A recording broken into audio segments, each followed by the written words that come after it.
want to start this off by saying that I don't condone any of the behavior of what my friends and I did on this particular night. I'm well aware that this whole thing could have been avoided had my friends and I not have been such dumbasses. I made a huge mistake as well. It was midsummer, like the second week of August to be exact. My parents were gone for the weekend for some wedding out of town, and I had the house to myself. As a 17-year-old, I was pretty happy about being alone for the weekend. My parents trusted me too, because I wasn't really the type of kid to get into trouble, really. I mean, I had a few screw-ups here and there at school, but nothing major. I didn't smoke or drink at all, and neither did most of my friends. But this night was different. It all started out as a normal night of me playing on my Xbox with my friends, when one of them mentioned that we should sneak out. I wasn't necessarily opposed to this idea, but I wasn't really fond of it, nor was I that interested. It didn't sound like much fun to me. What were we going to do anyway? Walk around outside? Then what, you know? That's when Elias mentioned we should do something a little crazy. There was this house down the street that was abandoned, or so we thought at the time. We weren't 100% sure. Some weird girl that used to ride our bus for years lived there, but they must have moved out because one day she stopped getting on the bus. And after a few months, this house looked like a ghost town. The grass was really overgrown, and you could tell the property wasn't being maintained at all. Elias convinced me to go, so I told him I was down, and I asked him what our plan was. He told me we'll figure it out when we get there. The house sits on a corner of two intersecting back roads in the country. It's a 2-story white house with a big garage behind it. We rode our bikes there because it was kind of far to walk. When we got there, we immediately hit our bikes and ran up to the back door, but of course it was locked. We then tried the front door as well, but it was also locked. We ran back to the back door, and we were going to try to kick it down, or break the handle with a sledgehammer that we found sitting on the side of the property. We started by kicking the door, but it wasn't budging, so we went to plan B. Elias started hitting the door handle, and after like 5 or 6 swings, he finally cracked it. We opened the door and slowly stepped inside. All we had was the flashlights on our phones to see. It was pitch black in there, and the house was an absolute mess. There were things scattered all around the floor, and it was nasty. Definitely not clean by any standards at all. As soon as we walked in, we noticed a door that was adjacent to the door we walked in from. It led to the downstairs area. Took a peek down there. Holy shit, dude. This place looks like something straight out of a horror movie. That gave me the creeps. I wasn't feeling ballsy enough to check it out down there yet. Not until we at least checked out the rest of the house anyways. We scavenged our way through the house and we didn't find much. Just a bunch of clutter and useless shit scattered around. We then walked upstairs and checked out all the rooms. Alright bro, we might as well just leave, I said. Wait, did you hear that? Elias asked. What? Did I hear what? Shh, listen, dumbass. I froze in fear when I heard what he was talking about. Dude, there's somebody in here. Shut the fuck up, Devin, Elias said. Jesus, man, you're gonna get us caught, idiot. We sat and listened for a little while as the noise continued. It sounded like somebody was rummaging through a bunch of boxes or drawers or something. Then what we feared most was coming true. We heard steps heading towards the stairs. Shit, bro, let's go, I said. We ran to one of the rooms and Elias hid in the closet, but I, on the other hand, started to open the window. I was making a lot of noise, but I didn't really care. My only focus was getting the hell out of the house. Wait, dude, what are you doing? Don't freaking leave, what the heck? Come on, bro, I said. We gotta go. That's when I jumped out the window. I hung onto the windowsill and I dropped down as carefully as possible. I hurt my leg pretty bad, but I landed better than I expected I would. Elias started yelling and told me to wait for him, so I did. Hurry up, man. You don't have much time, I said. That was when I ran behind a tree to try and camouflage myself. After that, Elias made a leap and he didn't land as well as I did, and he ended up hurting himself worse. Luckily, he was still able to limp a little on his own. He made his way over to the tree and he sat down to catch his breath. Bro, we seriously have to go, I said. Are you okay, by the way? He just looked at me with an obvious look that read no, he obviously wasn't okay. Suddenly, we heard some people talking next door, Thankfully, it was the neighbors. We started walking that way. Keep in mind, this was the country and the houses were pretty far apart. We realized we couldn't look to them for help though, considering we technically just committed a crime. I think we felt a form of comfort though, realizing there were other people out there if it came down to a life or death situation. We walked a ways further from the vacant house and found a better hiding spot to hang tight at while we got Elias's ankle situated. After a few minutes, we started to hear a bunch of loud noises and people yelling from the house that we had just broken into. There must have been 4 or 5 people in there. Then bam, out of nowhere. There were like 10 to 15 rounds let off of what sounded like an AR-15 or something crazy like that. We started to freak the hell out and we ended up running away as fast as we could with Elias's ankle being the way it was. We had to take a long walk back home. I'm talking about a 3.5-mile detour. Practically the whole way home I had to carry my half-mobile friend, who could barely even limp anymore without my help. Took us a good couple hours to get home, and we heard more gunshots from those crazy rednecks. I don't know what would have happened if we would have run into them. I don't know if they were squatters, or if they owned the house, or what the hell was going on with them. But a few months later, we heard on the news that someone was shot and killed in that house. They never caught the guys who did it though. And ever since, I can't help but wonder what the fuck happened. We never got a good look at the people either. But I know that they knew we were there. We tried to come back for our bikes a few nights later, but they were gone, so they must have taken them. It's crazy to think that someone died in that house. Literally murdered while we were there. That easily could have been us. If we would have been found in there, we would have been killed for being a witness, I'm sure of it.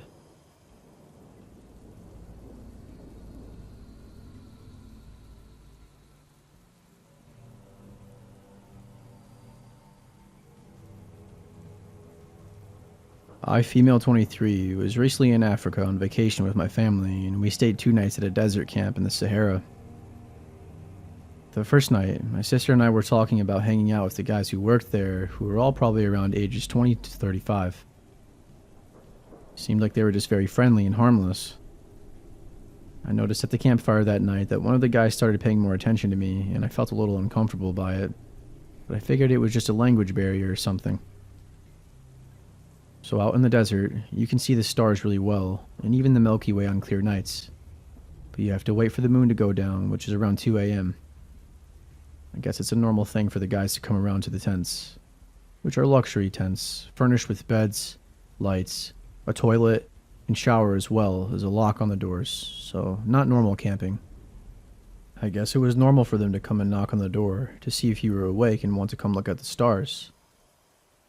My sister and I were sharing a tent, and my parents were in a separate one across the walkway. The first night around midnight, I told my sister I was too tired to go out because I was falling asleep, so she left to look at the stars without me, and I didn't lock the door because I didn't want her to get locked out if I fell asleep. Fast forward about an hour, and I'm on my side asleep when I wake up suddenly to see a head peeking in from the tent door. I thought it was my sister, so I groggily asked her, "What the fuck are you doing?" Because it was just weird the way she was standing there. I start to wake up more, and I realize that it's this guy from the campfire, and his head was peeking in my room while I was asleep.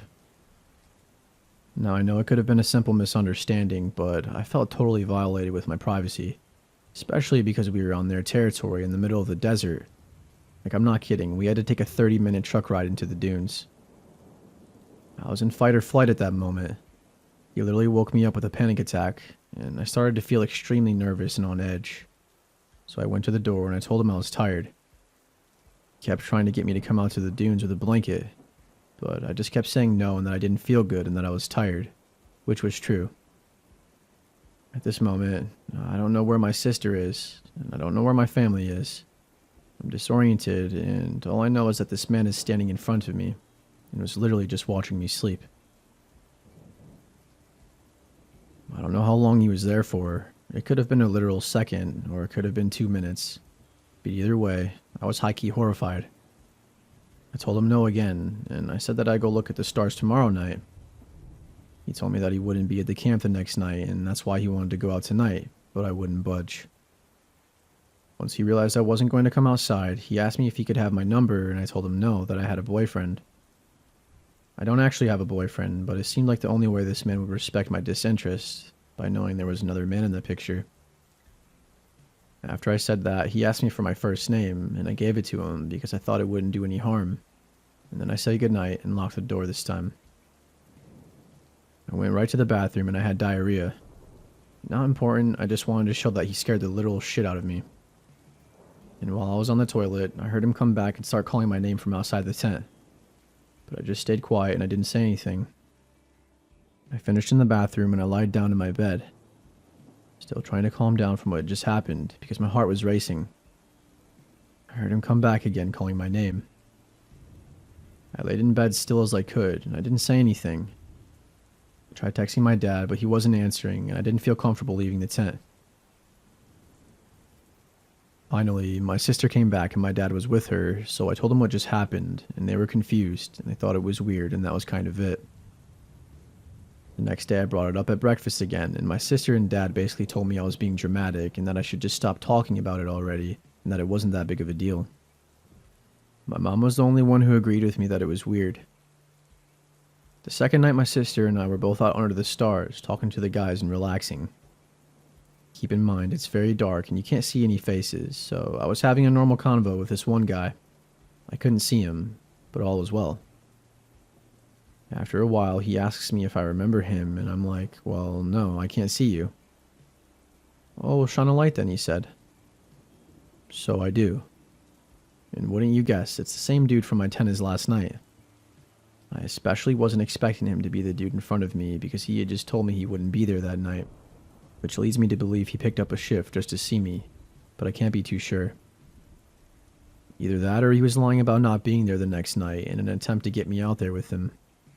But surprisingly, he was fine that night and he respected my boundaries, so I didn't say anything to the guys who ran the camp. However, I was planning on doing so if he did anything remotely that made me uncomfortable, but he didn't. The next morning we left the area, and a few days later I started getting message requests on Instagram.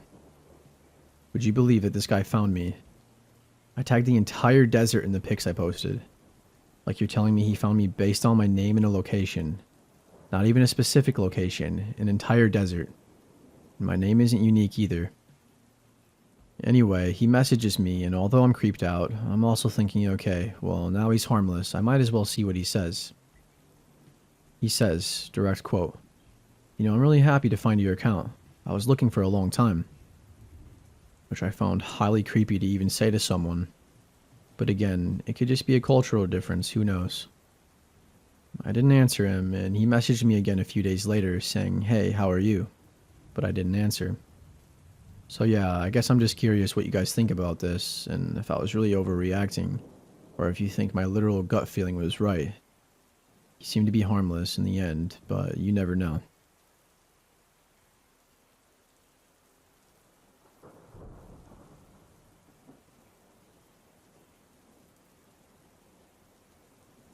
This whole situation started when I was a teenager. I am now in my late 20s and I'm a woman. It was one small conversation that I had completely forgotten about until 2 years ago. But in the past 2-ish years, more things have happened that made me really think about that short conversation. I was about 13, and my mom and I had just moved back in with my grandma, where my uncle was already living. And at the time, his friend was living with us as well. He was only staying for a few months. I never knew why, I just knew he was staying there.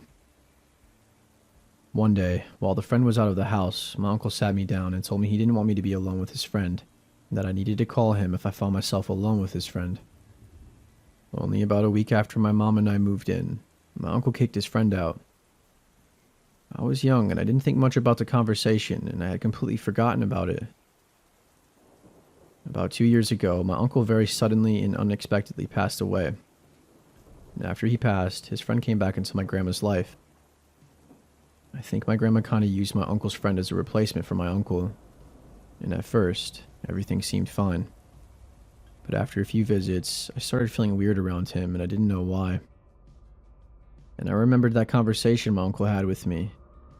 But I tried to move past it because it was over 10 years ago that we had that conversation. And he is married to a lovely woman, so I thought maybe things had changed. He made a lot of dumb jokes that I never found funny, but were always harmless. Like, here's an example. Sometimes I would come home with a bowl of snacks in it because my coworkers and I shared our snacks with each other, and he would ask where his share was. Small stuff like that. But then sometimes he made jokes about what I was wearing that would make me feel a little uncomfortable. But I was used to my family making similar jokes, so I brushed it off. Things like, "Oh, who are you trying to impress going out like that?" And "You must be fighting off men left and right," and other similar comments. I started to avoid leaving my room at that point when he would come over, but sometimes interactions with him were unavoidable because he would be here when I was getting home from work, or he would come over without warning. Another bit of backstory. I'm engaged to a man who lives in a different country, and with all the times that I've gone to visit him, I've really fallen in love with where he lives. On top of that, it's more affordable and overall much safer for us to live there, so we are working on moving me there to be with him. Well, I don't tell my uncle's friend anything because he makes me uncomfortable, but I know my grandma shares everything with him, so he knows all about this situation. And he has on more than one occasion asked me why I was moving, and I would explain that it's because that's where my fiance lives, and I absolutely love everything about where he lives. My uncle's friend will always come back with, "Oh, of course it's for a boy." And he has also made comments along the lines of, "Oh, I guess you're in love. I just don't understand it, but whatever." Like, he acts bothered that I'm engaged and moving away. But again, I would just hide myself away in my room and constantly convince myself that I was reading into things and overreacting. I also knew I couldn't say anything to my grandma about it because my family is one of those, like, if you don't want comments, you need to cover yourself up. And I'm not allowed to wear shorts around male family members because if they look at me and have bad thoughts, then it's my fault. Now, all of these small instances were very uncomfortable for me, but I just ignored them, hid in my room, did what I could to avoid the situations. But then, something happened today, and now I'm just feeling icky. I went into work, and my coworker told me how yesterday, a man fitting the description to a T, my uncle's friend, came into my work in the afternoon, after I had already left, asking about me. And he knew details like what I looked like, where I lived, even details about my move to another country, and he made comments about being my uncle's friend. Now, I didn't hear any of this, as I already had left for the day, but my coworker is a very trustworthy person, and doesn't just come up with this kind of stuff for fun. She'll even be the first one to call someone out on their BS if she catches them lying, so I trust what she's saying is true. But he was saying how ever since my uncle had passed, he has been trying to see me more and more because he just cares about me and sees me as his daughter. That comment alone weirded me out because I've barely interacted with this man, and I avoid it at all costs, so why does he feel that close to me? He also started talking at length about my move to another country, and he wouldn't leave the topic. Just kept talking about how he doesn't get how I could fall in love with someone so far away, and how I should just stay here and find someone here to fall in love with. He was making other comments basically about how he doesn't approve of my move to be with my fiancé. This man is weirdly obsessed with me. I never told him where I worked, but I know my grandma probably did. It still weirds me out that he came into my workplace looking for me, and then talking at length with my coworkers about my choices and my future, and how he doesn't like it when I barely know him. I just can't wait to get out of this house and move far away from him.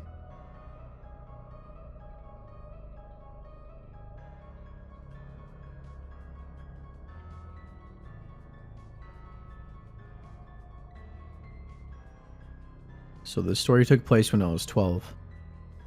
It is more than half my lifespan ago, but I still get really uneasy when thinking back to it.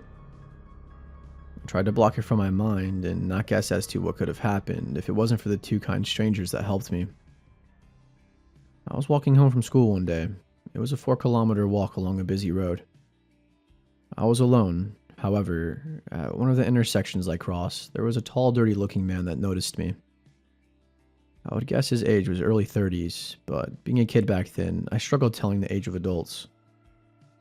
He started following me and trying to strike up a conversation. He kept telling me that I was beautiful and that he wanted us to be friends. He asked me where I lived and if my parents would be home, and he asked me many more questions, but I tried to shrug him off and be polite. I didn't really answer any of his questions. I just increased the pace at which I walked. When we were nearing the block on which I lived, I started becoming really uneasy. He was following me, and I obviously wanted him to leave me alone. He gave off a weird vibe, because adults didn't usually speak to me that way. The only way I could get rid of him would be to give him my cell phone number and agree to answer when he calls. Because the situation made me uncomfortable, I gave him a fake number and I hightailed it out of there. A few months passed without me running into that man again, so I completely put this out of my mind. He was probably just some weirdo. However, as you can guess from here, things did not stay that way. One day, approximately 4 months later, I found myself walking home after school again. I will admit that I wasn't paying much attention to my surroundings. That was until I heard what sounded like footsteps running up behind me. My reflexes quickly made me turn around to look, and it was that same creepy man that I had encountered before. He slowed his pace as he reached me, but he was yelling at me the entire time. He figured out that I had given him the wrong number and he was furious. He kept yelling and saying that I think I am better than him, and that was why I gave him a fake number. I was terrified at that moment as he was really angry.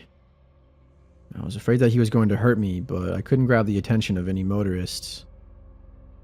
Speed walked to the closest petrol station, which was luckily not too far, with him following behind me, still yelling the entire time. When I got to the station, I immediately got the attention of two burly men standing next to their pickup truck. They must have seen the terrified look on my face, plus the man following me as they immediately ran over to ask if I was alright. I was too scared to speak.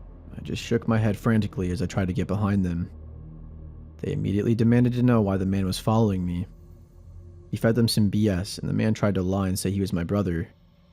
I just silently kept shaking my head. I guess they figured out what was happening at this point as I started yelling at the man. They were accusing him of being a child predator. I didn't stay to find out what happened. I took the opportunity of him being distracted and I started to run away.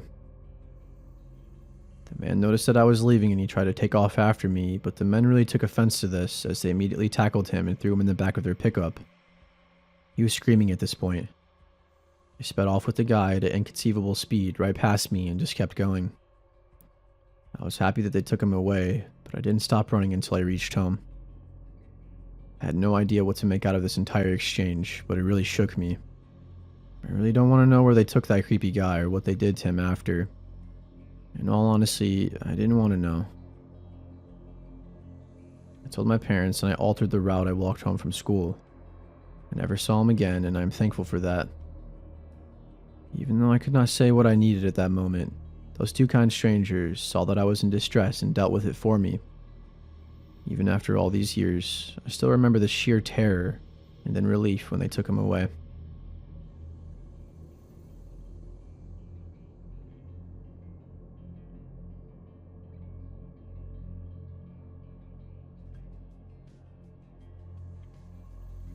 So I'm going to tell you the story of my brief encounter with a man called Happy.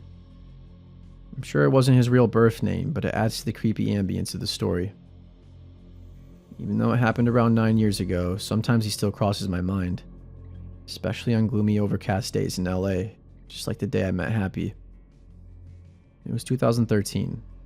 I'm working at a cannabis dispensary in Venice Beach, a block from the boardwalk.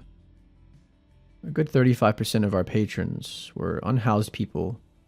Occasionally someone experiencing severe psychosis would try to come in, but if they were screaming or unintelligible, security would not let them in.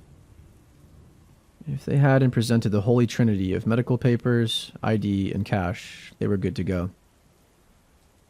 We had a compassion program where we'd bag up grams of shake left over from the bottoms of jars and give them away completely free, one person per day, to anyone who asked. Word about this quickly spread on the boardwalk. Generally, these people would be the nicest, most polite, and considerate customers, even if they did smell a bit stinky and their money got pulled out of a sweaty sock. No one working there would ever bat an eye if someone came in smelling like they had just slept on the beach for a week next to a bottle of vodka, as long as they just calmly buy their weed and be on their way like any other customer. It was a foggy and chilly day around the holidays, sometime between Thanksgiving and Christmas. Someone called out of work, so I was the only person in the back bud tending. There was another employee at the reception, and the security guard at the front door, but I was alone in the back room. There are cameras, but no one is actively watching them. This guy walked in after being checked in at the front, and he was the only customer at the moment. And I swear, the whole room gets a little colder as he walked in. He was wearing a very worn-in, deeply faded, wrinkled floor-length leather duster jacket like a cowboy. It looked like he lived and slept in these same clothes for years. We didn't really allow hats, hoods, or sunglasses in the store, so I'm surprised that the security didn't make him take his hat off. This man was like 6'5" and built like a boulder. Not really obese, but just large. Pick you up and toss you like a ragdoll type large. The stench that comes with him is unlike anything I've ever smelled before, though. It was beyond BO. Beyond piss or shit. It smelled like actual death.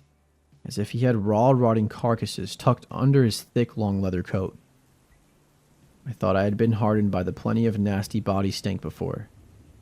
But this was absolutely revolting and far beyond anyone who hadn't showered lately or pissed their pants.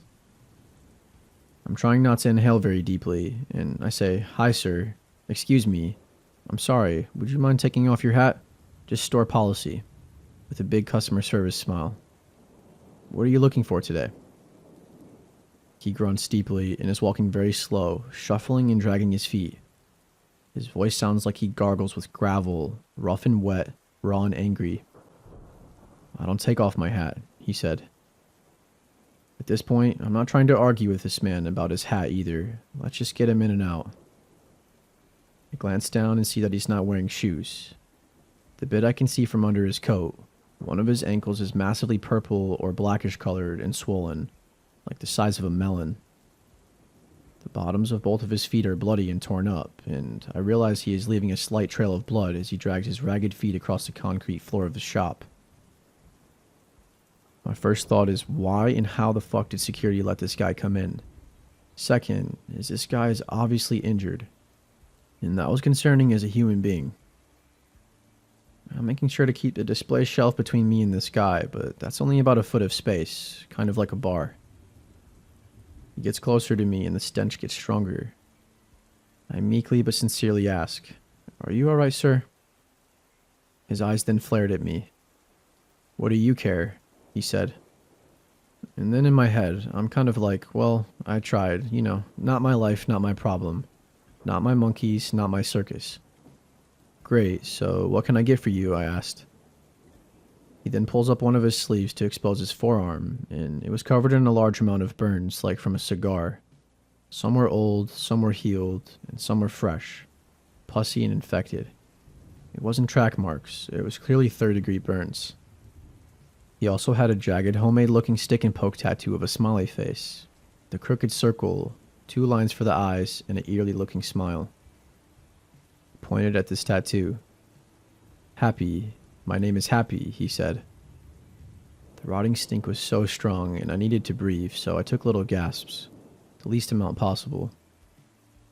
"I walked here. I walked all the way from Pasadena." "Wow, sir, that's a very long walk. Anyway, what are you looking for today?" "Just for you," he said.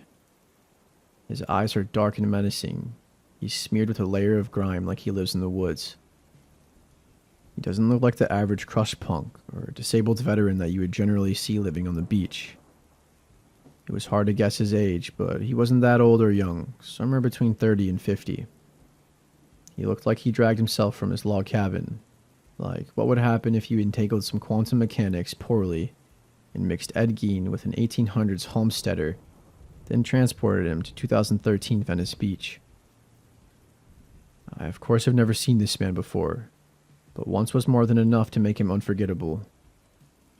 He kept staring at me, and I move as far back as I can to the wall, hopefully out of his grasp if he lunged. I would need to walk out from behind the register and around to him to get to the security guard. I was weighing my options. I decided to grab a bunch of compassion grams, and then I weighed out an eighth, and I marked it down that I'd pay for it later. And he's still just leering at me, wheezing heavy breaths. "We actually have a special today, only for people who walked more than 10 miles to get here. This is all for you, on the house. Thank you for stopping by. He accepted the bag, but continues to just stand there and stare at me.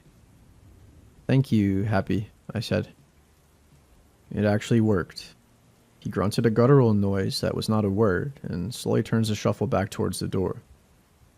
At the door, he turns back towards me and says, I'll see you later. He finally walked out after, leaving plenty of his residual stench of death behind. Thank any and all of the gods, I did not see Happy later, or ever again. When I asked security why the F they let him in, he said that he had noticed his bloody feet, and said, Hey bro, are you all good? It looks like it hurts. Apparently Happy stepped up in his face and threatened to choke him out, and called him a stupid N-word. And since it was just him and two 22-year-old, 130-pound girls, he wasn't trying to die, and hoped that Happy would just get his stuff and leave. He was watching the cameras in the back, ready to call the police and owners if anything got too weird. Apparently we had different definitions of weird, but I understood his reaction, and ultimately we were all fine, just spooked and creeped out.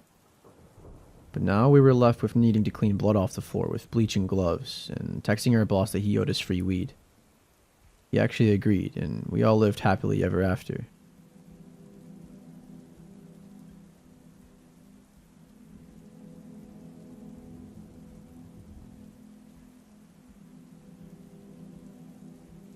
About 10 years ago, a few of my buddies and I went on a short-lived camping and fishing trip in a pretty remote lake, a few hours from our small town. We were all packed and ready to go. The trip there was pretty quiet, until we started to get pretty close to our destination. As we got closer, I think we all started to get a little excited, and some of us had that excitement adrenaline rolling through us. When we got there, we set up camp. Nothing too crazy. We only had 2 tents between the 4 of us, and our own backpacks with what we needed for the weekend. After getting settled in, we grabbed all of our fishing gear, a shit ton of beer, and headed off to the lake to try our luck with fishing. It was probably around 3 p.m. We were all having a blast. Some of us may have been a little bit more drunk than we should have been, but that was all part of the fun. Just men being men. After a number of hours rolled by, we were all ready to call fishing a day. It was around 8 o'clock and dusk was approaching, so we started heading back to camp. We were quite a ways from camp still, and we didn't realize how far we went. We knew we were a ways out, but I think we all sort of lost track of how far we really went. It was no big deal though. The sunset was beautiful, and we were approaching camp just in time for nightfall. When Jimmy and Tom were getting out of their boat, we noticed some flashing lights up ahead through the woods past camp. When they disappeared after a few seconds, we figured they were just passersby, so it only shortly lived in our minds. Holy crap, guys, look, Tom said. We all looked in the direction he was pointing in, and there was a freaking bear. No more than 50 feet away from where John and Timmy were standing. Yo, just stay calm, dude, and he will leave us alone. We all quietly walked back to camp, relatively slowly, because we didn't want to set off the bear into thinking we were prey. Luckily, we all made it safely to camp. Just as soon as we thought all of our problems were gone, we heard a car in the distance. It was rolling in closer now, and we started to see the headlights. Then a few moments after that, the car rolled up on us at camp. It was an all blacked out SUV. I gulped in fear, as I've heard horror stories of people being attacked in the woods just out of the blue, and unfortunately, that's what my mind went to, fight or flight. I felt a slight panic inside as the 2 men stepped out of the vehicle. They both had to be over 6'1" or 6'2", and they were both jacked as hell. They introduced themselves as sheriffs, and they asked us what we were doing out here. Tom said we were camping, and that's when I blurted out to leave us alone. I had a fishy feeling about what was going on. We could barely see them in the darkness as they were shining their dumb flashlights at us. They said they saw us fishing and demanded to see our fishing licenses, which we all had, so it wasn't really a problem. I didn't want to give mine up though, because I started to wonder if they were even real cops. Plus, we didn't do anything for them to suspect that either of us committed a crime, and I verbally let them know that I knew my rights as a US citizen. One of them demanded I give them my ID, and they threatened to arrest me if I didn't give it up. I wasn't letting him scare me though. My dad is a cop, and I know it's not normal for them to abuse their power like this. My father always told me what to do in a situation like this. I told them my father was the chief of police for the county, and I asked them what county they worked for, but they didn't answer my question, of course. And yeah, I did lie a little, but I was hoping to build some street cred for our group. My dad wasn't the chief of this county specifically, but the next county over. After I told them that, though, we could all tell that they were starting to get choked up, and they started pretending like there wasn't an issue any longer. "Sorry for bothering you guys," one of them said. Then they walked away and got back in their car. As they were walking back to the SUV, we noticed they weren't wearing a traditional police uniform. They were just wearing normal flannels and sweatpants. Maybe we should have chased them down or called the police, but we never did. We were all sure that they were fake police. When I got home, I told my dad about it, and he never alerted the station because none of us could give enough detail about the men. Can't help but wonder what their plans were, whether or not they were real cops or not. If they weren't, were they going to try and search us and disarm us of all of our weapons, then attack us and rob us? If they were real cops, were they just on a power trip? Who knows, but I'm glad nothing worse came of this situation.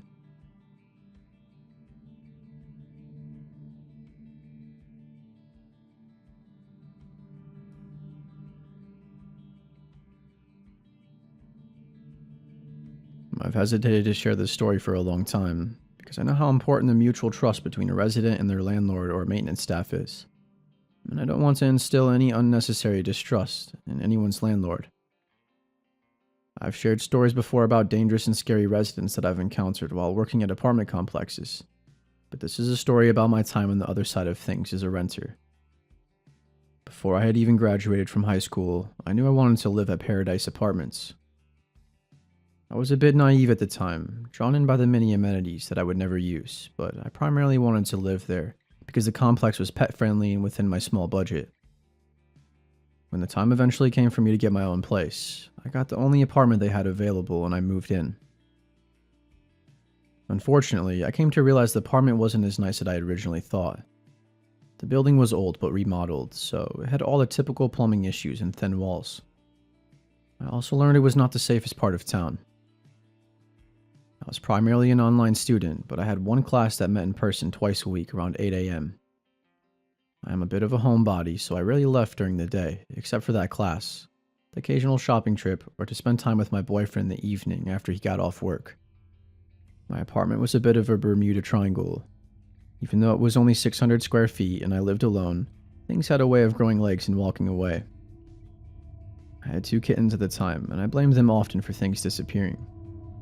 Something odd that kept recurring, however, was that I'd find my underwear box out and sitting in the center of my bedroom floor on days when I had class.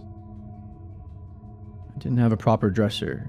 Instead, I was using an IKEA shelf with some IKEA boxes for designated clothes, like socks, underwear, pants, and pajamas. I always could have sworn I'd put the underwear box right away after getting ready for class, but I chalked it up to me forgetting as a result of having to get up early and being focused on getting to class on time. Arguably paranoid, I started to think that some of my laundry was disappearing as well. His favorite articles of clothing would go into the laundry hamper and seemingly never come back with the clean clothes. Towards the end of that semester, I was working one evening on a homework assignment when my boyfriend called to let me know his roommate had accidentally locked him out of their apartment. I had a key to their place, so he asked if I could run over real quick to let him in. Before I left, I made a mental note that I had literally left every single light in my apartment on. Because I was living on a pretty tight budget, I normally made a point of turning off all the lights when I left. But my boyfriend only lived about 5 minutes away, so I knew I'd be there and back very quickly. Sure enough, I got back less than 15 minutes later. I immediately sensed something was off, as I could see the lights were off all through the blinds. I called my boyfriend and he drove over to meet me. We unlocked the door and went in. All the lights were off in my apartment. Thinking maybe I had a power outage, I flipped on the main light and it came on. My boyfriend checked the entire apartment, but no one was inside. But someone had gone through and systematically turned off every light at their switch, including my lizard's basking light, the only light that I always left on because it was on a timer, and my laptop, which I left open on my assignment, but now the computer had been powered down and closed. Called the emergency maintenance number and I explained that someone had been inside my apartment and that they had to have used a key because there was no sign of forced entry. The manager called me back and told me I had to be imagining things. Maybe I had forgotten that I turned off the lights before I left. I assured him that I wouldn't have turned off the computer or the lizard light, and that someone had been in my apartment. I told him I was really worried because obviously this person had a key to get in. Either they worked for the complex, or maybe it was a previous tenant. I asked if they had changed the locks after the previous tenant moved out, and they assured me that they changed the locks after every move out. The manager suggested that maybe it was a friend pranking me, or someone else I had given a key to. The only other people I'd given keys to were my boyfriend and my mom, but she lived 3 hours away. In any case, neither of them would have pranked me in this way. The manager finally agreed to send someone out immediately to change the lock for my peace of mind. I brought up my concern that it was someone on the staff, since they would be the only other people with keys. The manager claimed the keys were locked in a special safe that required a personalized code to track who took what keys, when, and where, and that they had them in an office with a security camera. They changed my locks, but I had my doubts that it would do much good. As far as I was aware, there were only 2 maintenance men that worked at the complex. One nice older man that didn't seem all that skilled, and a younger guy with a scruffy beard that gave me a bad feeling. I suspected that he had to be the one that had been breaking in. When I had first moved in, the manager had told me I would be getting a new kitchen counter within the first 3 days. I waited to move my kitchen stuff, but after a week they hadn't come, and then after a few months I had completely forgotten about it.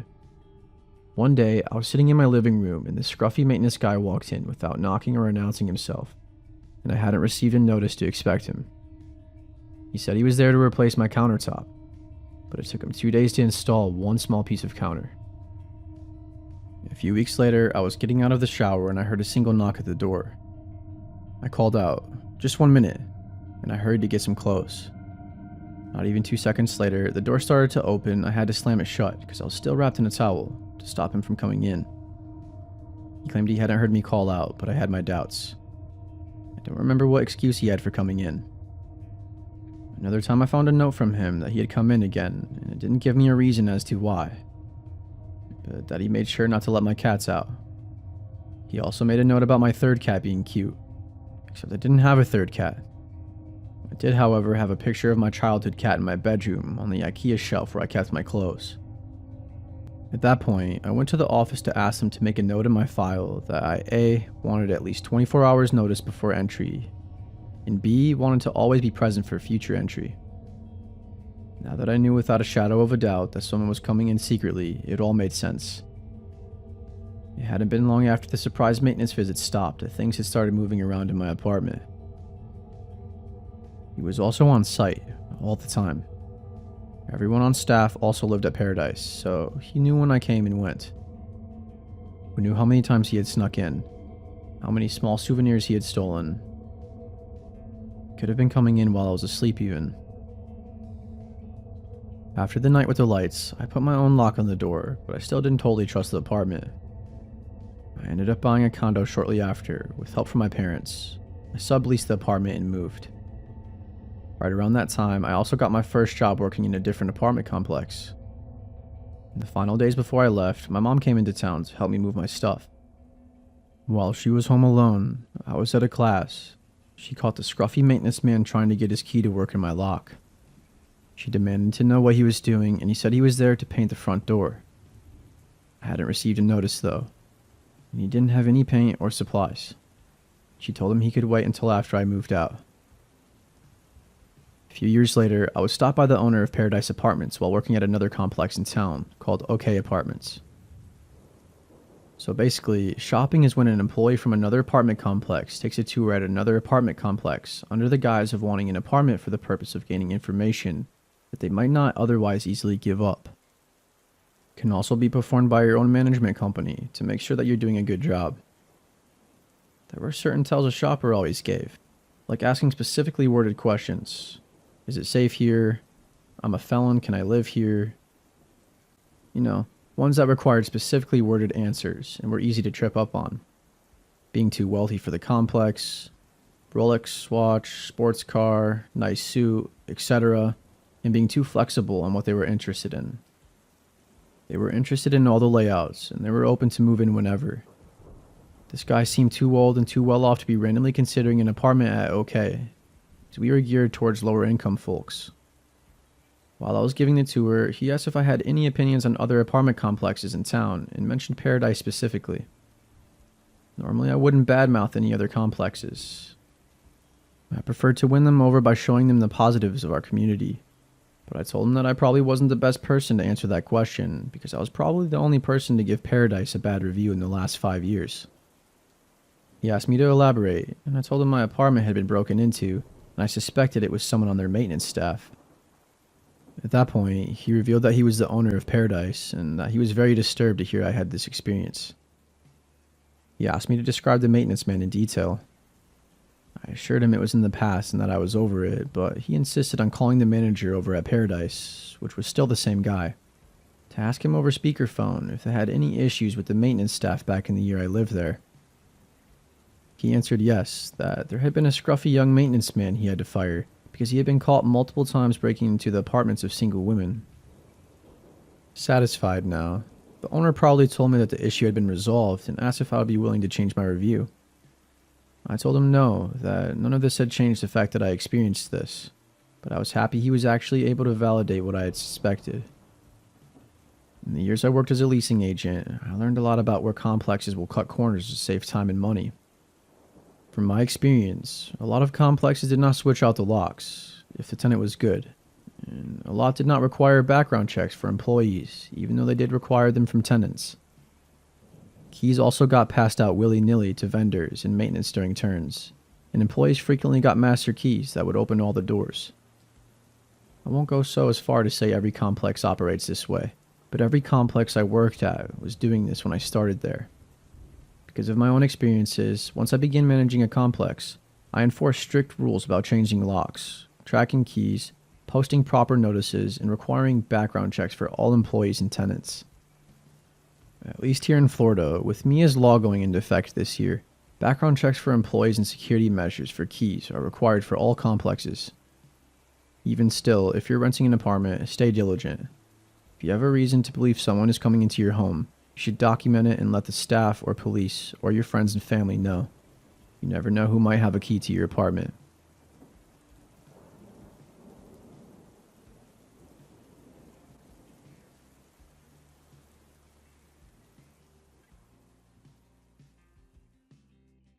In 2008, I was in the market for buying a new truck. I went to a few dealerships, but only found a few that merely caught my eye. I was in no rush to get a new one. I just wanted to make sure I was going to be happy with the one that I was getting. That was what was most important to me. I found a 2005 F-150 on Craigslist for a decent price. It had low miles on it as well. The only thing that needed to be replaced were some tires, which was kind of a hassle, but I was still interested. I figured I could talk him down on the price for the inconvenience of it. He gave me the supposed address of where he and the truck was located. And when I showed up, I was met with a nice older gentleman, probably late 50s, early 60s. He seemed like an alright man, or a normal guy. He was very straight to the point and he didn't have much to say. I asked him for a slight discount on the truck, considering the tires, and he seemed reluctant at first, but we came to an agreement. My fiancée rode with me to look at the truck, in case I were to end up buying it. That way she could drive the other vehicle home, and I would drive the new truck. Well, that's what ended up happening. After a quick test drive, I decided I wanted it, so I gave him the cash and we were on our merry way. I was excited about it, and that I got a new truck for such a killer deal. We went home and we went on about our day. It wasn't until later that night when I stepped outside to smoke a cigarette, I saw a shadow of what looked like to have been a man standing in my driveway. Now I have a long driveway and we live in the country.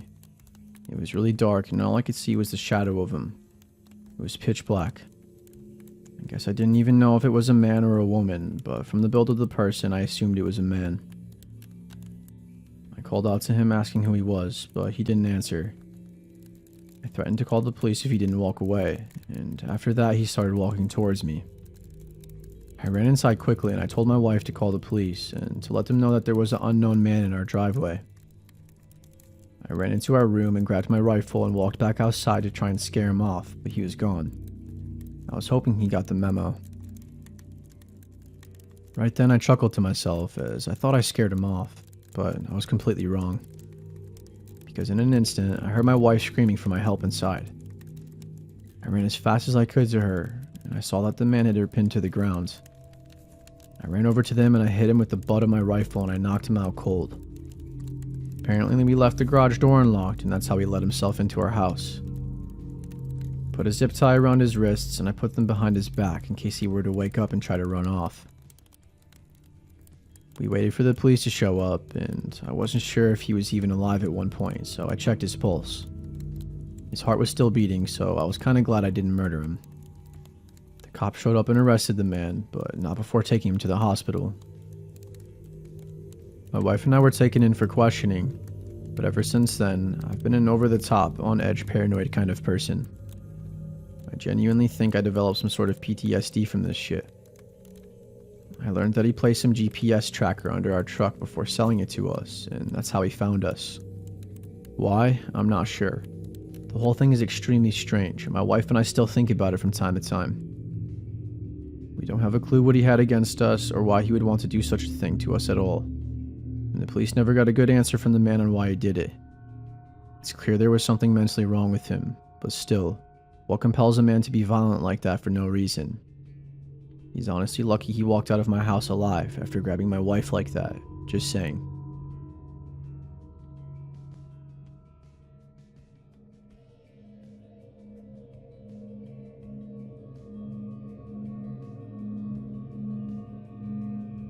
So for a quick backstory, I've had a stalker for about 4 years. He was never aggressive or sent me proper threats, so stubborn as I am, I did my best to ignore him and not give him the satisfaction of showing him any fear. To be honest, after a while I wasn't even scared anymore since he almost never came close to me. And I know being stalked can affect people severely, even in a case like mine, and that's totally valid, but I guess I got lucky and I was never really psychologically affected by it. His stalking behavior mostly just consisted of sending me letters and gifts, such as photos of my own apartment building from the outside, things he dug out of my trash can, and so on. I called the police many times, but they weren't able to catch or identify him. Since I barely use any social media aside from Reddit and have no personally identifying information here, I didn't think he'd ever see it. One person even asked, "Does he know you're putting him on blast on Reddit?" And I answered, maybe it would make him angry, or maybe he'd be turned on. Don't know, don't care. Well, I know the real answer now. He did see it, and he definitely didn't like it. Like I said, he was never usually aggressive, and he never came close to me. The closest I know of was when he sent me a picture of me by myself unlocking my apartment door. I consider myself a pretty vigilant person, and I'm thinking that he might have hid a camera there instead of being there to take the photo himself. I think I would have noticed him if he was physically there, but I don't know for sure. I don't know how he got wind of the AMA, but he did. The next week was quiet. No letters, and I didn't see him anywhere. Then he left me letters with printed out questions, and my answers from the post. He also left me a long hateful letter towards my boyfriend, about an issue that I had posted on the German version of r/am I the asshole. His letters were never hateful like that before, though he never seemed happy with my boyfriend. He wrote about how I should share the spotlight with him since I got so much attention thanks to him. A few days later I got a gift, but this time he didn't leave it in my mailbox or at my car like he usually did. No, this time he left it inside the apartment building right in front of my door. I didn't take it inside my apartment, but I opened it outside. It was a pretty big box, which was also unusual, and it was also taped shut. As I'm typing this out, I realized that it wasn't a good idea at all to open it, and it could have ended badly for me. But luckily he didn't send me a bomb or anything. He did, however, send me several zip ties, a roll of tape, the kind you use to tape off walls when painting, nothing you could use to restrain someone, a TV remote with most buttons picked off, a pack of band-aids with a few used ones. Not actually used, just made to look like that, according to police. And a framed picture of me. I could tell the picture was taken a few days ago, and my boyfriend was next to me but cut out of the photo. The frame was shattered and the package was full of glass shards, clearly more than just what could have fallen out of the frame. and they were also intentionally put inside the crumpled newspaper that was stuffed in there to keep it all in place. I called the police right away and I gave it to them. They were more concerned this time finally. They told me they'd send patrol cars more frequently. He didn't show up or leave me any letters or gifts for about another week and a half. But 8 days ago, it started again. Found letters in my mailbox where he wrote about how he wasted his time on me, how I haven't been appreciating his effort, and how he was wrong about me being special. 5 days ago, I left my apartment in the morning and I heard a crunch sound as I stepped on my doormat. He put broken glass under it at night. I went off to work in a hurry because I was in a hurry, and I was just going to make my boyfriend call the police. But then I found my car had also been vandalized. The sides were scratched, lights smashed, and the windshield had a phrase painted on it. The phrase read, "It's time soon, miss," with my first and last name. I went back inside and I called the cops myself. They found the same phrase on a note under the doormat. This time they really took me seriously, which might have been because I was just pissed at this point, which I made very clear. If for some reason you're like me and just too stubborn to be afraid of a stalker like mine, then all of this, the letters, gifts, photos, even the damn glass under my doormat, are just really annoying and inconvenient. But my car was useless to me now, and that threat scared me. I did, however, have a dash cam in my car, and it caught everything. The police took the footage as evidence, even though the dash cam footage wasn't high of quality, and I had given them photos of him that were just as good before, but they said it wasn't enough. They told me they'll look into it further and promised to send more patrol cars again. Then it was quiet for 2 more days. Until 2 days ago, someone rang the doorbell just after 4 a.m. My boyfriend and I got up, but we were both hesitant. I saw blue lights outside, and just as I got up, I heard them shouting, "This is the police, open the door." They told us they were called by one of our downstairs neighbors who came home from his night shift about an hour earlier and heard someone else enter the building after them before their door was fully shut. My neighbors know of my situation, and I've asked them to make sure they don't let strangers into the building before. This neighbor then went into his apartment and looked through the peephole. We have motion-activated lights in the stairway, so he waited to see if they turned back on, and they did. Then he saw a middle-aged man walk upstairs. Above this neighbor are only me and my boyfriend, and a single mom with 3 kids who probably won't be getting any visitors at 3 a.m. They came and found my stalker 1/2 floor above me on the stairs. You should have been able to see the cop car since there's a little window up there, and they had their lights on, but he either missed them or he wanted to get caught. They found a pocket knife on him, and he confessed to being my stalker right away. He's finally caught. They got him. It took 4 years, a provocative Reddit post, and one very vigilant and caring neighbor, but he's finally done. For now, at least. He's facing several charges, and I've collected every single piece of evidence over the past 4 years. I don't know what kind of outcome I can expect, but for now I finally got some peace.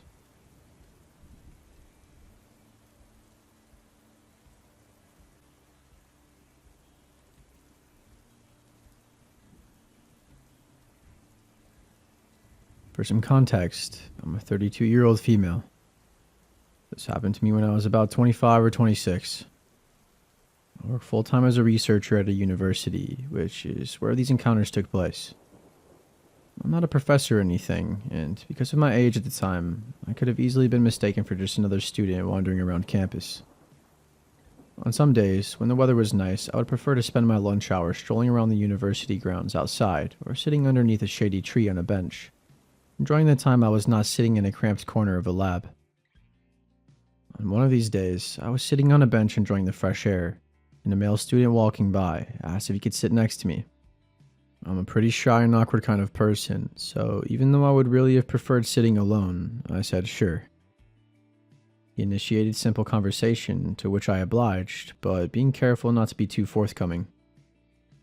He mentioned he had seen which department building I came and went from, which slightly alarmed me given I had never seen this person before in my life. But I pushed the thought from my mind.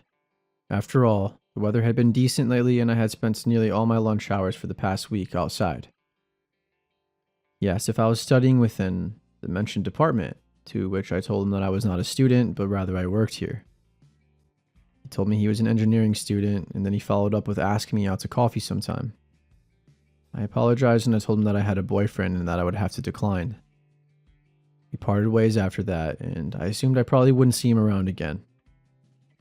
About a week or two went by, and I was spending another lunch hour outside on campus, sitting on a different bench somewhere. Seemingly out of nowhere, the same man from before asked if he could sit next to me again. I don't remember what he started talking to me about at first. My mind was reeling, and I was rather uncomfortable having to potentially turn this guy down a second time. Sure enough, he asked me again if we could go out for coffee sometime.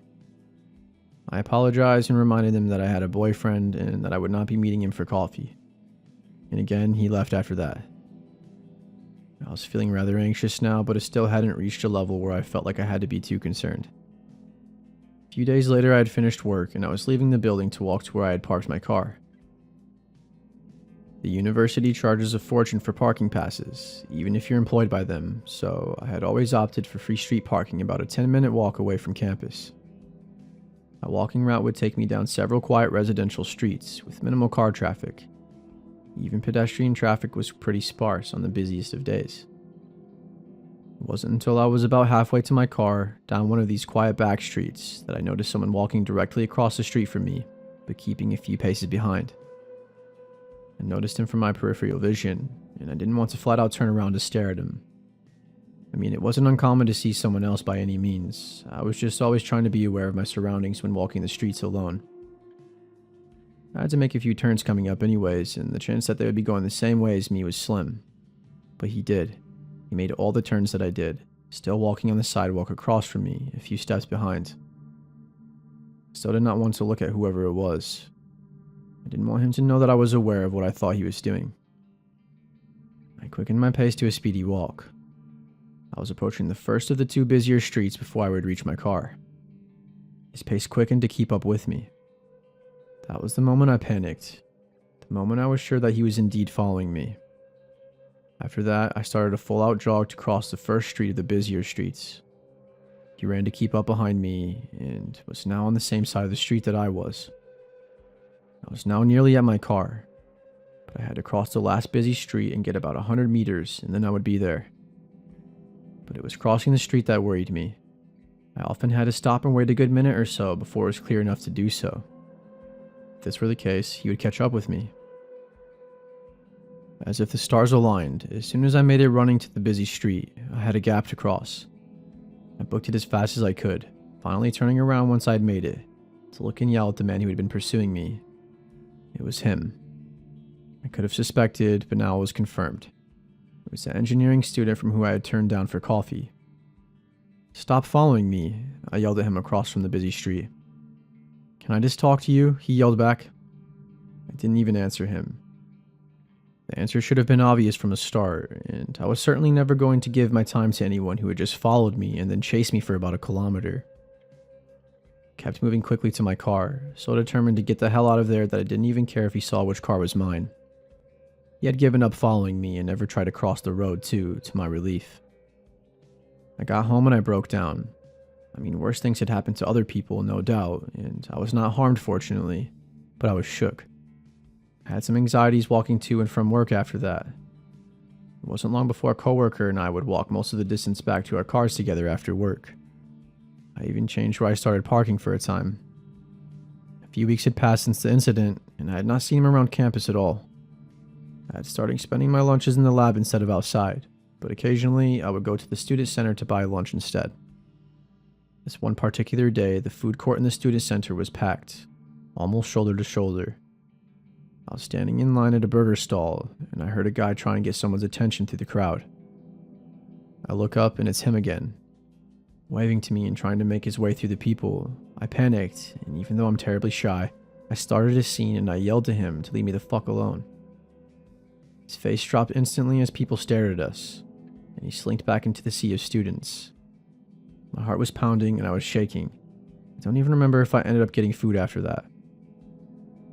I went back to work, and from then on, I was even more focused on my surroundings than I ever was before. It's been 5 or 6 years since then, and I still work at the university.